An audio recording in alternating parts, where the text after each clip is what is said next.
Hello, and thank you for tuning in. Today I'm going to talk about the deep corruption in the FBI and the Department of Justice, and I'll try and tie all that into some of the recent scandals.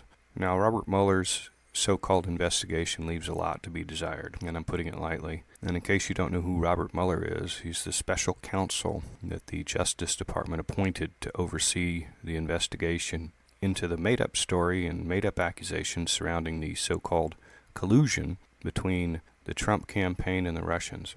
A recent report from The Hill suggests, from government documents and interviews they conducted, that the FBI was aware of the criminal interworkings between Russia and the United States government prior to Obama approving the controversial uranium deal in 2010. From the information I gathered, much of this was discovered even earlier in 2009, and possibly earlier than that. The reports that are now coming to light reveal that Russian nuclear industry officials were engaged in such criminal activity as bribery, extortion, money laundering, and other criminal behavior in order to help grow Russia's atomic interests on American soil. And all this culminated during the Uranium One deal signed off by Hillary Clinton while she was Secretary of State. All of this put into motion millions of dollars being given to the Clinton Foundation while she was in office, benefiting her and Bill directly, but without the public being made aware and without public accessibility to that information. These implications are typical, as both the Clintons and Obama spend massive amounts of taxpayer money hiding and covering up all their shady and illegal activities. Needless to say, they all benefited, and did so at the expense of our national security and a huge taxpayer expense. Now, back to Robert Mueller, the person in charge of this so-called investigation.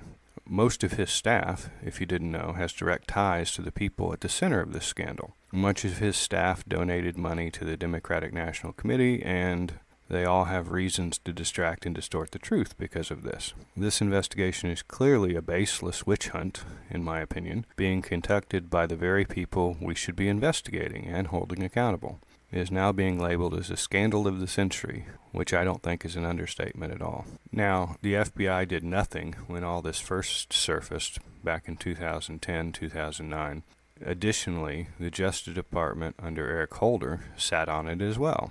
Now let me tie in another failing investigation by the FBI. The mass shootings in Las Vegas. This horrible event took place on October 1st, nearly a month ago, and we know nothing more than we did a week later after the incident. We've seen a star witness disappear from sight for a few days.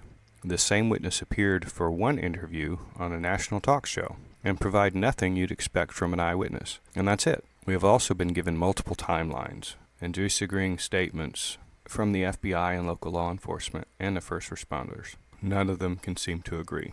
We also witnessed a burglary of the gunman's home while it was supposedly being secured by the FBI. Now, it comes out, again, after nearly a month, that the laptop from the gunman is missing the hard drive. None of this makes sense, and none of it seems to be any kind of professional investigation. I'm not a professional investigator, and admittedly, I don't have access to all the information and resources for this investigation. However, I can clearly see that either the FBI is staffed with incompetent people, or they are once again covering up an important investigation. In either case, this needs to be looked into so the victims, their families, and the American people get answers. And we're entitled to all the answers, unedited and accurate. This constant state of deception and distractions has to end. The FBI and the DOJ need to start answering to the American people and not vice versa any longer. The cover-ups need to stop, and those doing it need to be held accountable. These people are criminals, and it needs to come to an end.